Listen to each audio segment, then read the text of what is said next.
Okay, welcome to the institute, to the Italian Cultural Institute, and thank you very much, Marco Pelle, because you organized this evening. Marco Pelle, as you know, is a choreographer who actually lives between Italy and the United States, and we have also Steven Melendez, director of the New York Theatre Ballet, the second director in the history of New York Theatre Ballet.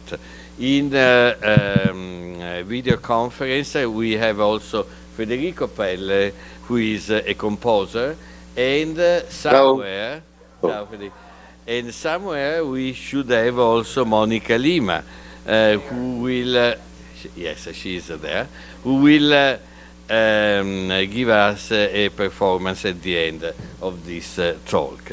Marco Pelle's new work is titled Reflections, has been created for the New York Theatre Ballet within a series which is titled Letters to My Father. So it's a sort of journey within the life of your father. And what is really moving is that you are united with your brother this evening. You are the choreographer, your brother is the composer. And I think that I have seen a piece of this choreography here at the Institute some time ago, because I've seen you dancing some of... It wasn't that.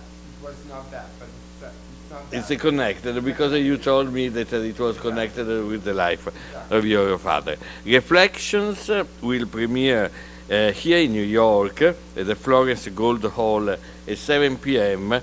on February 29. So enjoy this evening, and thank you very much for coming. Thank you.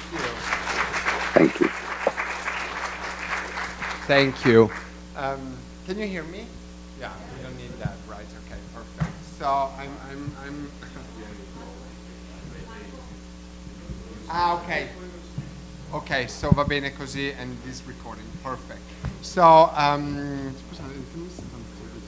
so fantastic. Oh wow, like, that's a lot. Hi. No, I didn't do it. I promise.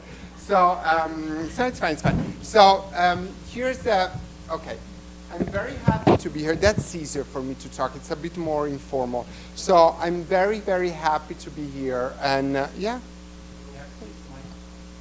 Okay. Right, fine. Okay, can you hear me?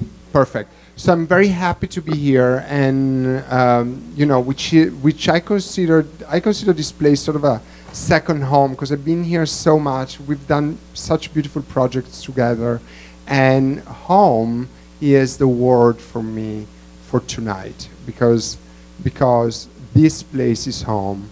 The choreography that I created is home, is about my father, our father, and New York Theatre Ballet is home.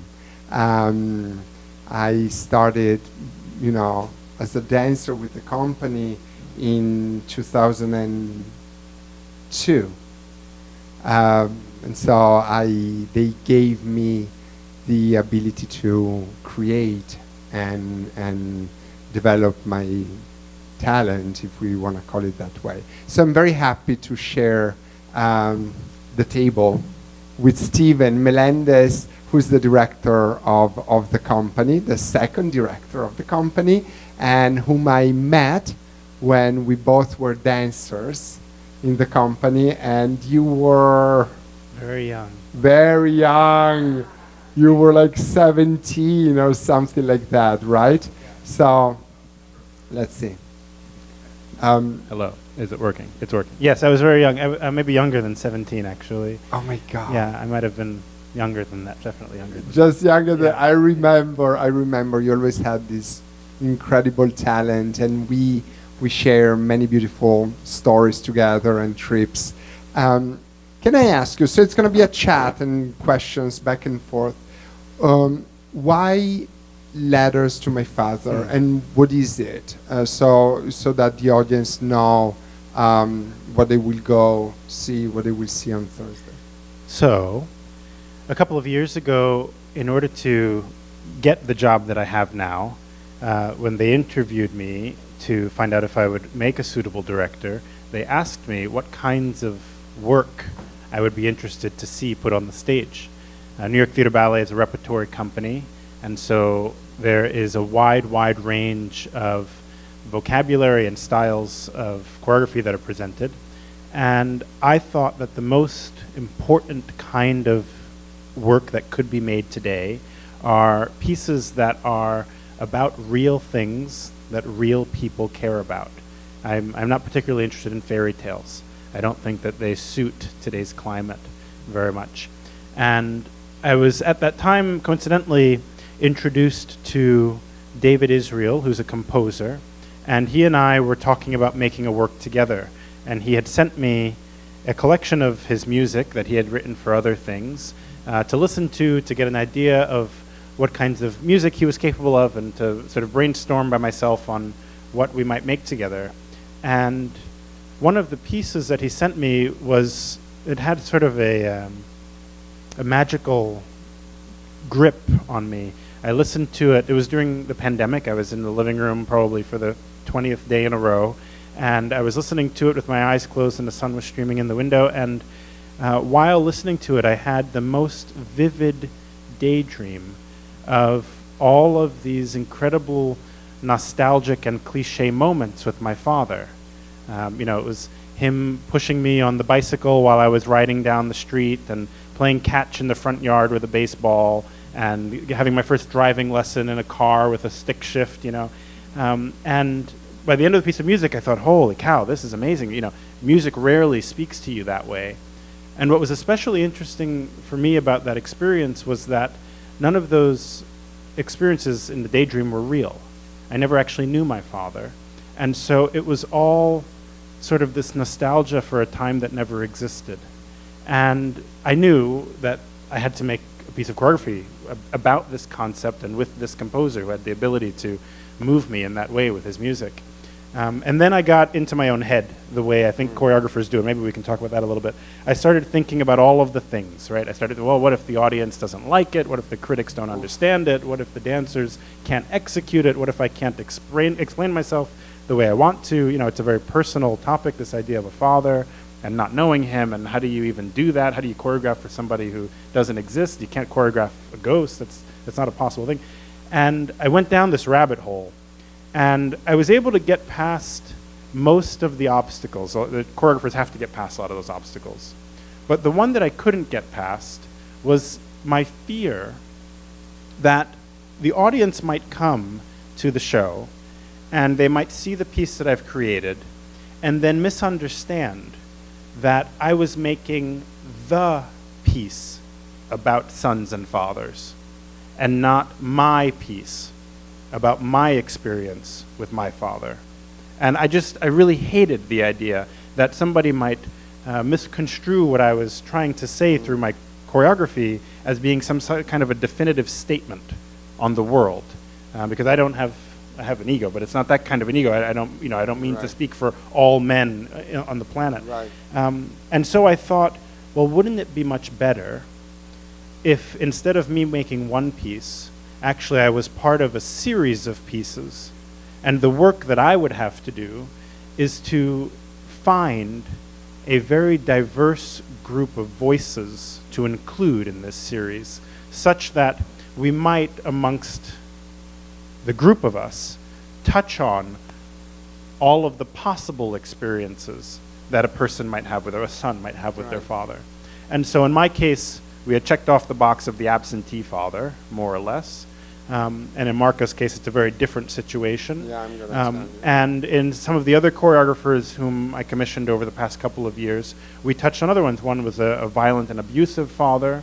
One was actually not a father at all. It's his grandfather whom he remembers as his father figure, and so on. So in thinking about the kinds of... Stephen knew my father, actually. This is important. He met my father in Italy when we were touring with the company, and with my brother exactly 20 years ago. We collaborated for the first time, Federico and I, from York Theatre Ballet, almost exactly to the date. It was April 24, 2004. And he met my father in Italy, and he had you drink grappa. I was not yet 17. Oh my God! So in my brainstorming of who are all of the most incredible dance makers working today, who are all of the most incredible music makers working today, and how can I find and curate the best possible pool of people with the most diverse experiences as their backgrounds. Marco was a very easy first thought, because especially of this unique capacity of him to work with his brother. It's the only sibling pair that we have, because of course in commissioning new work, you also commission new music. And so in addition to working with all of these composers about this relationship and this idea, we've also been working with all of these, what did I say, composers? I meant choreographers. We've also been working with composers on this idea. So the idea of being able to work with a pair of brothers whom, in theory, have the same father and therefore the same experience, which actually is not true at all, was very interesting. I always say that in a family there are as many parents as there are children, and so my recollection, and that's interesting. And I'm gonna pass the word on my brother. But when Stephen asked me to do it, I was like, sure. I never thought about doing a piece about my father. My father was a very famous food critic, and he had the largest monothematic private collection of books in Italy, cuisine book, not recipe books, from 1500 up to today, 8,000 volumes, plus the recipe books, which were 2,000 volumes. It was a huge collection, and he had a personality that was larger than life. And when Stephen asked me to do that, I was like, absolutely, and I know my brother would be on board. I had no doubt that it would be that. But then I was like, my experience with our father is very different from the experience my brother had, and I think it's only ethical that I tell my story, but that he can tell his story too, because his story is very different from mine. And Dad and I had a relationship, a bond, and he and Dad had a different type of relationship, a different type of bond. And so that was the challenge. I was like, Federico, you need to tell your story, and I will choreograph my story on your music, and let's see, what happens. So Federico, there, you can see me from there. Yeah, hi, hello. Hi. Hi. So tell us a little bit, how was the experience for you to approach composing Dad, and your recollection of that period, Dad, from the 90s up to 2016? Yeah, thank you, and I'm very pleased to be here with you, even if I'm just some 1,000 kilometers away from you, because my beloved dog passed away. I'm not on the feeling of leave my Chiara, my girlfriend, alone. So sorry for that.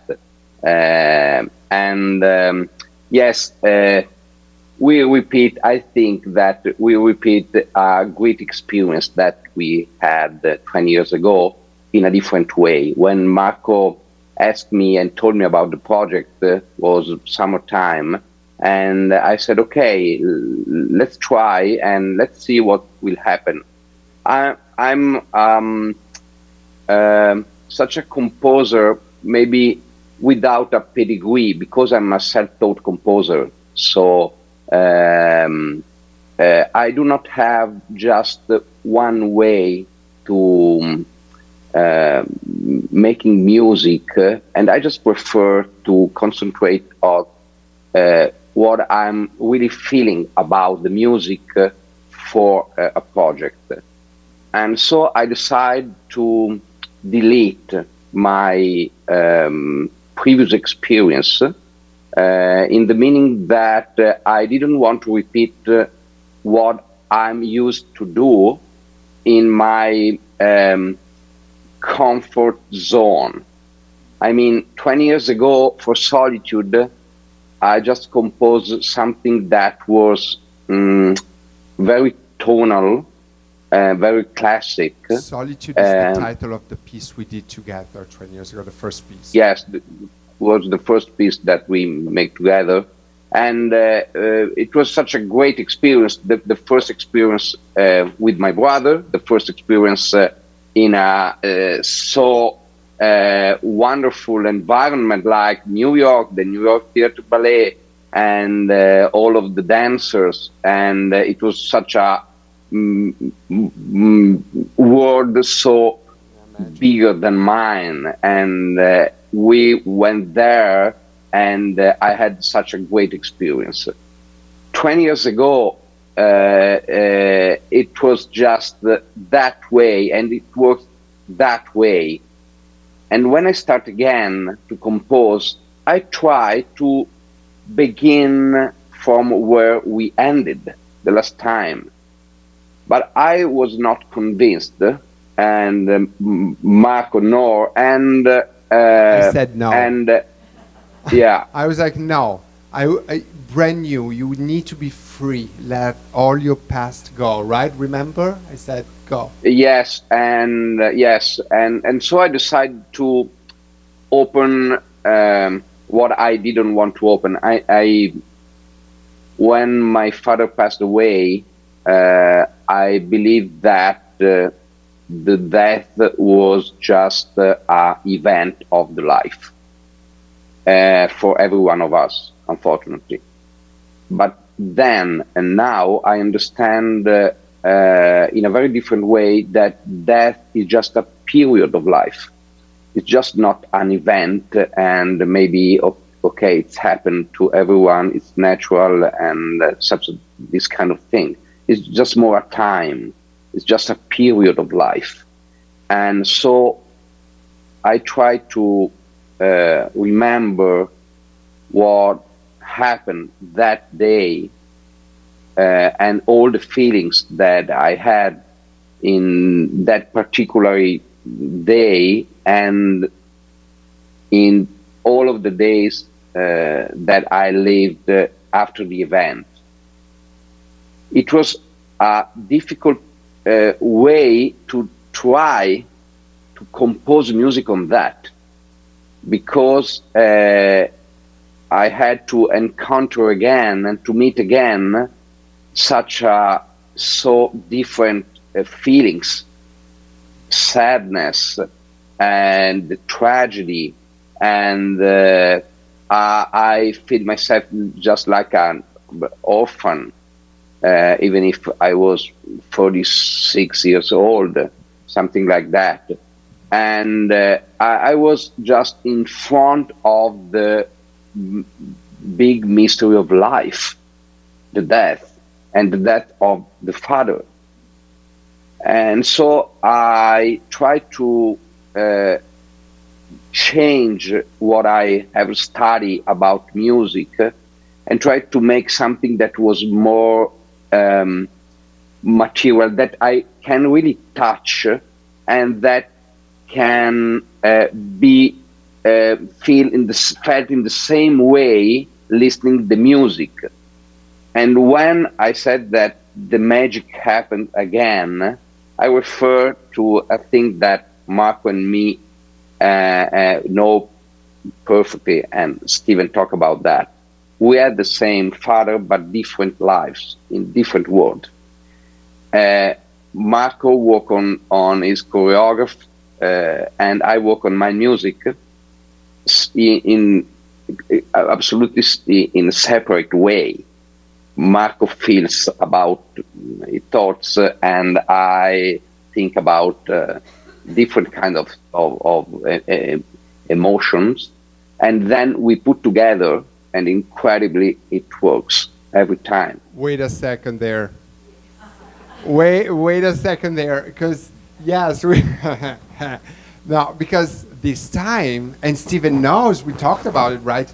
We got the music, and the music was extremely, I don't even know how to say, unpalpable. It was like, there were no... It was expressive.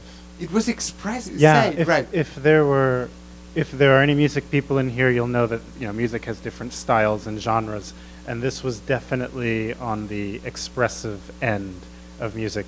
It was not the kind of music that one typically thinks of as dancing music. At all, and like uncountable, right? The counting was like, and so I would call him. So the way it works with my brother is this: I make a request. The first answer is no. 24 hours later, I get the change. So that's usually how it works. And so I was like, Federico, we need to count. I was like, no. And then the next day I would get some counts. And eventually, though, it's incredible. Today, for the first time, I have to say, Kiko, I didn't do a video, you didn't see it, but I saw, I rehearsed today. I was away for 3 weeks for work, and you rehearsed, the company rehearsed the piece without me, which I think was better for them. I want to talk about that. Yeah, I want to hear about that. And today I saw them, and I saw the rhythm. I mean, their bodies finally had a rhythm that I wasn't able to give. Tell me. So this was the experience that I had when I was making my own work. I premiered my letter to my father, choreography, back in the fall. And I was sequestered with the dancers in Maine for maybe 2 weeks in a little residency bubble to create this work over the summer. And all of the reasons why that was great are evident. I was able to concentrate on that. I was out of the city. I was out of normal life. I could really dive into the work. The dancers as well, nobody knew anybody in Maine. We were in the studio, which happened to be a high school gymnasium, and back at the hotel, which wasn't a hotel, it was a private home that was given to us. And then we were at the beach. And that was sort of our triangle for the 2 weeks while we were on this residency to make this work. The trouble that I came across was that I was so emotional about the work that I was making that I couldn't do the work of being a choreographer, which was to come prepared with notes and ideas and movement phrases. Instead, I was finding myself using words that are impossible for a dancer to interpret. They were feelings and emotions and colors and sounds and things that a dancer looks at you and they go, yeah, but do you want me to turn or do you want me to jump? I don't know what you're talking about. And so then I had the opportunity, after Marco set the principal part of the work, almost done, 99.9% was done, and then he went back to Italy for some work for 3 weeks. And it was my job as the director of the company to work with the dancers in his absence to keep them prepared so that we could go on stage this week. He only came back yesterday, I think, yes, and the show is on Thursday. So ago, right? for 3 weeks I was working with the dancers without him. And I made a point of staying out of his rehearsals as much as possible so that I could just see the final couple of run-throughs before he left so that I knew where we were jumping off from. And for me, rehearsing the piece while he was not there allowed me to rehearse the work so almost mathematically, where I didn't know exactly what he was trying to say at any given moment because I wasn't in the room. I didn't hear all of the notes and all of the little things.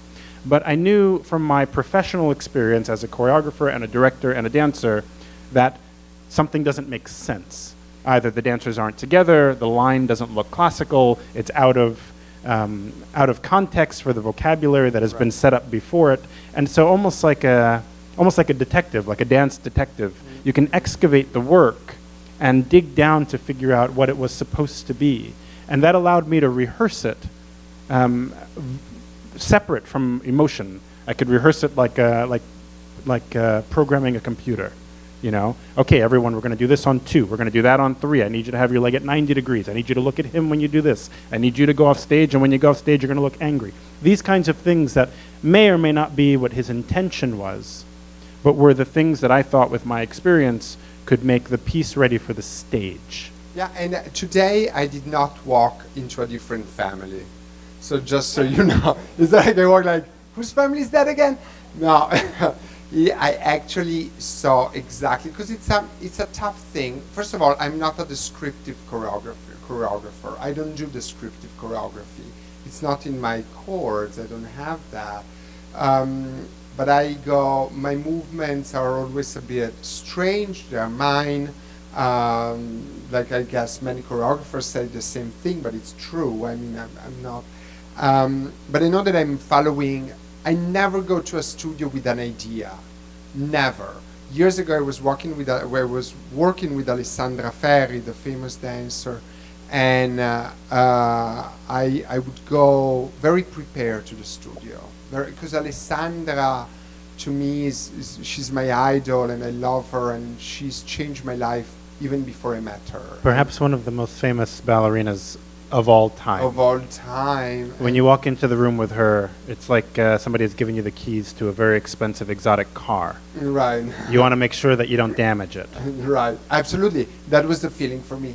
I felt like I was driving a car. I did not have the right to drive. It was incredible. And I had, and Alessandra was always being like, my mom took me to La Scala when I was like 10, probably to see Alessandra because I had such a big passion. So anyway, I was working with her, and I would go very prepared. And one day she said, I'm not a marionette, I'm not a puppet, where dancers are not puppets, and blah, blah, blah.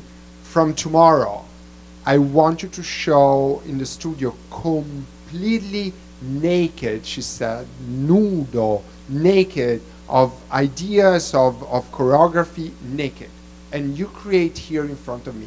I call Alessandra Bible. Whatever she says, I do literally. Still nowadays, whatever she tells me to do, I will do, absolutely. I feel hierarchy in a very strong way. And so, from that day on, I never, ever showed up again in the dance studio with ideas, ever. The only thing I do is listening to the music endlessly. And now, with my brother, this time it couldn't happen because he was composing along with me. So he would give me the music, Kiko, a week before, something like that. So I would get into the studio completely naked, like even the music. And I had an idea. For Federico was about death and his experience. For me, it was about life.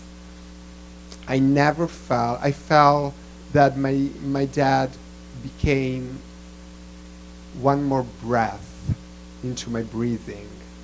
So it's never been about death, it's always been about breathing. And I still breathe my father in everything. Sometimes I meet people and I feel, there's something about it. So I remember, for me, were the 90s when I wanted to dance. My father didn't want me to dance. My mother was, gorgeous. She still is a beautiful woman. Back then she was really beautiful and pride and proud and fierce. And they had a very passionate and hot relationship that somehow went overboard. And my brother was sometimes connected, sometimes not. And it's a whole thing. For me, it was that. It was the part I was inside of the volcano. For me, it was only life. So I want to talk about this more because one of the differences between us that I think is very interesting. I chose, when I made my piece, I chose purposefully not to choreograph any movement for the dancer that was playing the role of my father. And my reason, there is a dancer on stage who represents my father, and he just stands there for 15 minutes. He doesn't do anything. He just stands there and watches the rest of the action unfold. And for me, this was purposeful. I thought to myself, well, I never knew him. And so anything I choreograph for him, if choreography is language, if we're speaking and communicating through our movement, I would be essentially putting words in his mouth. I would be forcing him to say something with his body that perhaps is dishonest. And so I chose to avoid that altogether. But you've gone a very different way. You choreograph for the father figure, you choreograph for the mother figure. Yeah, I choreograph the family, because for me, my father is, my family is my father, my family is my mother, my family is my brother, my family is me. There's only one, and it's the four of us. and so I couldn't let anybody out. And I often dream of my father, very often, and something in all the dreams that happen all the time. I one day told myself that I would choreograph it. I always dream that I hug my father tight and they cry, but it's a cry that makes me feel good. I mean, there's something healing about that, and I always feel that hug. I wake up and I feel regenerated. I don't even know how to explain. It's crazy, but it's true. So I choreographed it. That's exactly the way the hug in the choreography. It's exactly how I dream my father and me. It's interesting about that. Federico, what about you? What is the part of the music there that was the hardest for you to choreograph, to compose? Sorry, did you understand the part? The part of the music that was the hardest to compose, the toughest, la parte più difficile per te da comporre, qual è stata? Of all the pieces, because you've done, there are 4 sections, right? Yeah, there are 4 sections because we were 4, and the third section is just divided into 3 tempo. 3 movements, because now I consider that we are 3 plus 1. So from that time to the end, the last 3 and 1. So there is like a mathematic way of thinking, and I just want to be part of that. Sincerely, it was to find the key of what I'm trying to push with music, because Arvo Part is one of the genius of yes, it's absolutely a genius. And what he done in the 70s was just to delete everything that was built upon harmonies from back to the modern time of music. So he just decided to stay on the piano for 8 years on the piano, just to find what the ancient kind of music really open the one to the music, just to understand the real principle of the music. And what we've done in the 70s was the new kind of classical music that really was a new way of conceive the classical music in the modern time. Listen and so Spiegel im Spiegel by Arvo Part, a piece called Spiegel, Spiegel, im, I am, Spiegel again, Spiegel im Spiegel. It's an incredible, I just choreographed it, many of us have choreographed it actually, but it's a gorgeous piece. Sorry, Kiko. Yeah, so I just try to, he made the one, so it's just too easy to analyze what it's done and just to try to find the key. And that was the difficult part. And the difficult part was to give you a music that you need to count, but I didn't really want to make be counted. And that was so difficult. And the dancers thank you for that. Yeah. So when it was just like raining notes. I mean, it was just like a harmony that keep moving without going in such a place. That's why. That's because when I lived that day, the first day, without our dad, I felt myself just like alone, without any more target.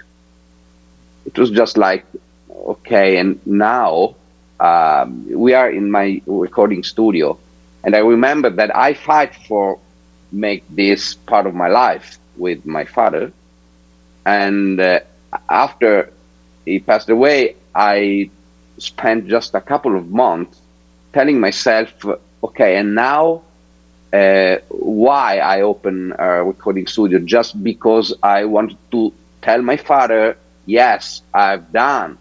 But now that my father was passed away, which was the meaning of my studio. And I try to do the same thing on the music, just to have a different approach, just to play some harmonies without having a target, without having the final note. We live in the tonal music architecture. So we start from the C and maybe we end with the same C or something that is close and related to that C. And I didn't want to make this thing again. And that's why it was difficult when you asked me something to count on it. And I remember I said no, because it's impossible. Dance is innate. I mean, we 8, 6, 4, but we need to count, and we need to count so much that we won't count on stage. So the body becomes, the count, the music, and so I always say dancers are blind, and in order to see, they need a mirror, which is not a projection of the ego. It's really the eyes of the dancer in the beginning, and then you need to cover that. And the second set of eyes is the music, the count for us, right? Yes. Let's talk a little bit about the dancers, actually, because we're going to see Monica perform this solo in a moment. What was your experience? So you have all of this conversation, you've had all of this thought, you've gone back and forth with Federico, you have music, you've come in naked to the studio. What was the experience working with other dancers who are not marionettes? They are artists and they have their own ideas and they have their own quirks and their own fathers that they care about. What was it like to work with them to negotiate, I'd imagine, this balance between getting what you want and getting what they want to impart of themselves into the work? I don't believe in negotiation, first of all. Joking, partially. Well, I think that for me what was hard is that I was really afraid to paint a picture. I didn't want to paint a painting, like that's mom, I just had feelings that I wanted to somehow, or whatever, ideas that somehow it was. So I think what was hard for me is that I've had bouts of movement followed by desert of movements, followed by bouts of movement, followed by desert of movements, because it kept my memory went down and then it would turn into movement, and then it went down and then you didn't know where to go, and the music I couldn't grab anything in the music, so I felt really blind. But I remember how I was, and I remember who I was back then and who he was, in my opinion, and my brother, and my father and my mom. And so my experience for me was I couldn't give them counts. I couldn't give them exact movements because I had ideas on what I wanted to see. And it was the first time. I tend to work with the same dancers over and over. I work a lot with dancers from La Scala, that, and so they know me. They know how I work. They say, "Okay, Marco," and so they are patient, and so these guys were all new, and I could see them looking at me like, "This guy's nuts." I mean, because I of course they don't know me, and I kept saying, if you remember, I kept saying it's gonna look good eventually. Trust, because I know that eventually it comes together. but I felt like I could not give them. So, for example, I could give Jonathan and Monica very clear images of my brother and my mom, very clear images. But I felt bad for Nathan, because he had to do my father. Nathan plays the role of the Marco's father, and so you might imagine when a choreographer comes in, as you have heard from Marco, the person who has the professional dancer in the room, not just the human person who's in the middle of the moment, who shoulders the weight of representing this image that is so sacred that's Right. in Marco's head. It's quite difficult. It's a hard responsibility to take on. Yeah, and you know, nobody will ever succeed in doing the choreographer's father. It's impossible. So I felt bad for him, because I was like, what do I tell this guy that he can do? And then at a certain point I was like, Marco, let that go. You know, he is his own father. He is doing his own, you know, and because there's no way for me. Also, our father had a physicality, had a big belly, was, you know, very white hair, this, you know, it was very Italian. I mean, there's no way. Nathan is a handsome American guy. Yeah, I think it's from Utah. Utah, very, you know, All very American. clean cut and the very typical handsome American guy. So he doesn't even resemble. Whereas, you know, I can see a resemblance between Jonathan and my brother when he was younger. My mom there, Monica, poor Nathan, no. So I felt at a certain point I had to tell myself, Marco, let go. He's doing his own father, and it will work. I know it will work. I'm sure it will. And what about Charles? Charles reminds me of me in a way I don't even, you know, it's Now, fun. Charles is what, 5'5", maybe? He's a dark-skinned Dominican boy from the Washington Heights. With very curly hair. Very curly hair, nobody big curly afro. believes me, but I have pictures to show anyway. So if you don't believe me, I used to have very, very, very curly hair, very curly, like, you know, exactly like Charles. They were. So, but when I saw him, I chose him. I said maybe it can be me because he's curly and blah blah blah. And then I'm gonna say of the group, you know, Charles has something. If they're all diamonds, Charles is a rough diamond, has something. And I remember being like that too at his age.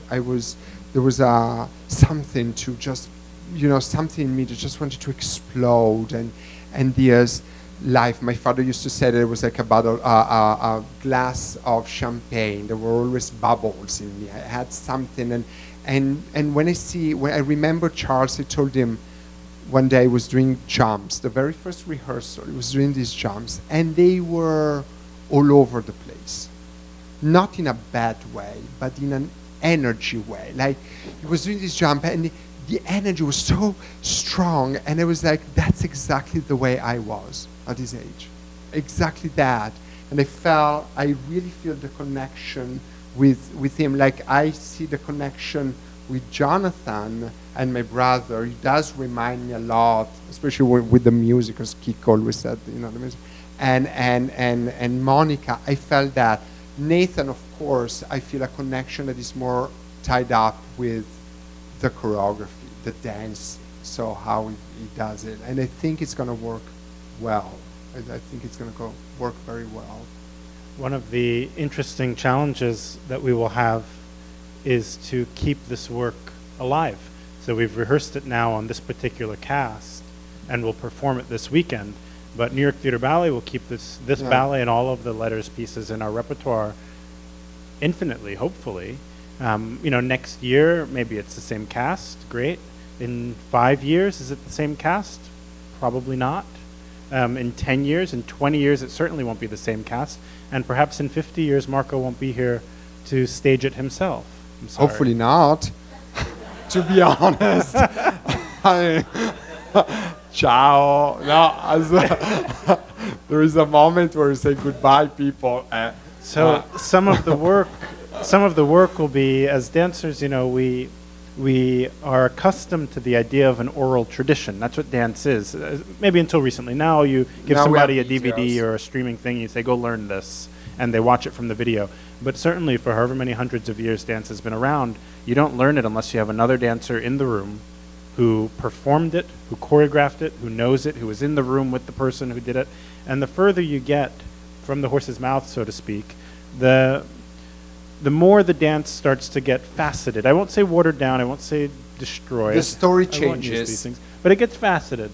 Yeah. And dance archivist, a little bit like I was saying, my job was while Marco was away, their responsibility will be to identify what actually is the crux of the piece that we have to sustain over time, and what are the things that we can clearly say, oh, yeah, that was that guy in 1990 who did it for 4 years, and he liked this weird quirky thing, and anytime you see him on stage, he's always got that thing he does, so just delete that. That's not actually part of it. You're right. Or you say, well, actually, I think whatever you are doing isn't exactly right, but it's in service of what the choreographer was intending, and for that reason, it's okay.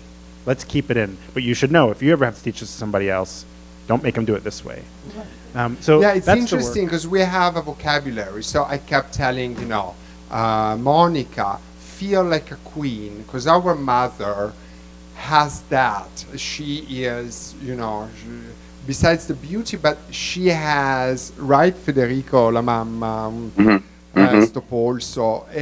She has a thing for which she is very strong and very, and even when she's broken inside, she fights life through beauty and through dignity, and so she's always like a queen. I remember this is the day of the funeral. I don't know if you know the story. This is the day of the funeral, and my mother was of course heartbroken, and we always talk about what she's gonna wear, what I'm gonna wear, blah blah blah blah. And at a certain point, she comes to me and she's wearing a white coat, and I look at her as like, you're gonna wear a white coat to a funeral of Papa? And she said, well, your father never liked black. I'm not gonna wear black for your father's funeral because he hated black. And I'm like, okay, Queen.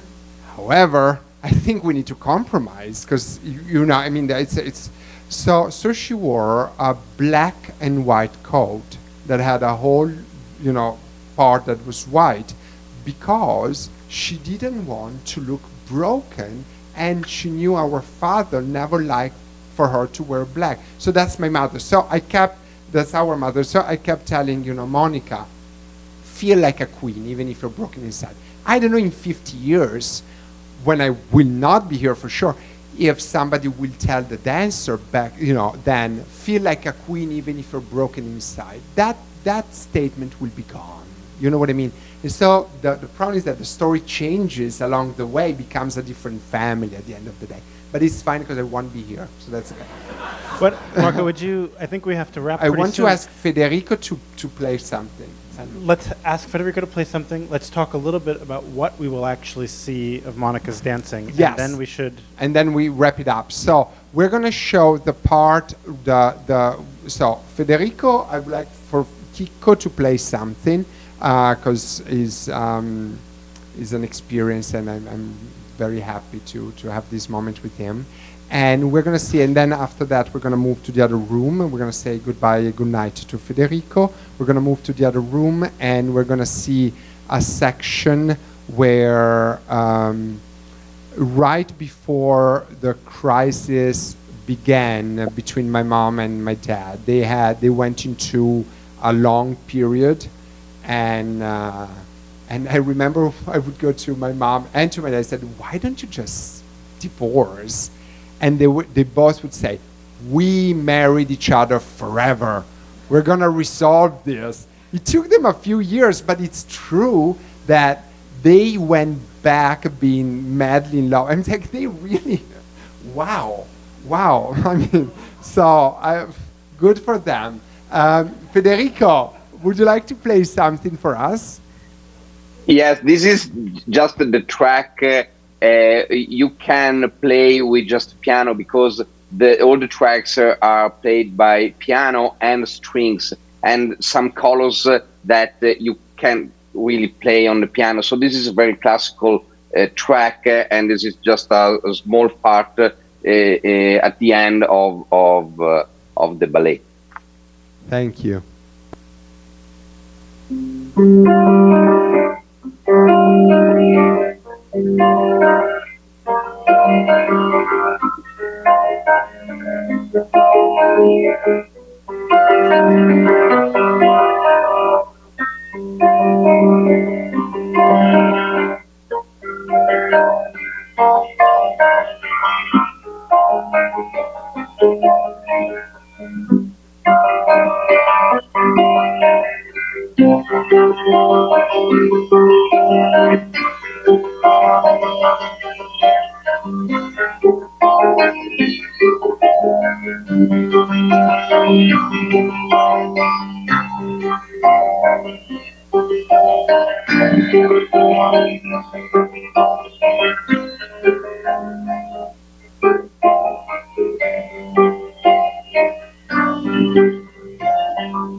Beautiful. Bravo.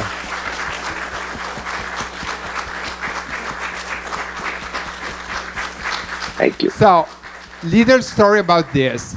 The day before, he sent me music that was only rain to me. To me. I mean, it was really Actual rain. and Just the sound of rain. so This I was was the like, track that was Fede- supposed to be choreographed. I was like, Federico, give me something, because it's like, no, because it's blah, blah, blah, blah. I was like, Federico, please. And I was going to Philadelphia to set something on our part, actually, on Oksana Maslova. And I come back at night, and I see an email from Kiko saying, nuova musica, new music, something. And I listen to this track, and I'm like, this track is something that, I mean, really, it went all the way. So it's the ending. I said, this is gonna be the ending of the piece, and I've used it actually for another project, a private project that it hasn't out yet, because we premiered this music with New York Theatre Ballet, and in over a couple of months, I will use the same music for a different project, because it's an incredible track, I have to say. And bravo, Kiko. Thank you so much. Thank you. Thank you. Thank you. Thank you. Puoi andare a dormire. So Monica's gonna dance just in the room over there. If we can make ourselves comfortable at and the door thank around you. the edges. I want to thank Fabio Finotti for always welcoming me here. And you know what you mean to me. Fabio, there is a very strong connection there. And sometimes I read the things he writes, and he does remind me of my father. He's one extra breath in my heart. Thank you. Thank you, Ciao, Fabio. Kiko. Thank you to all of you. Bye-bye. Ciao. Bye-bye. Ciao, Kiko, bravo.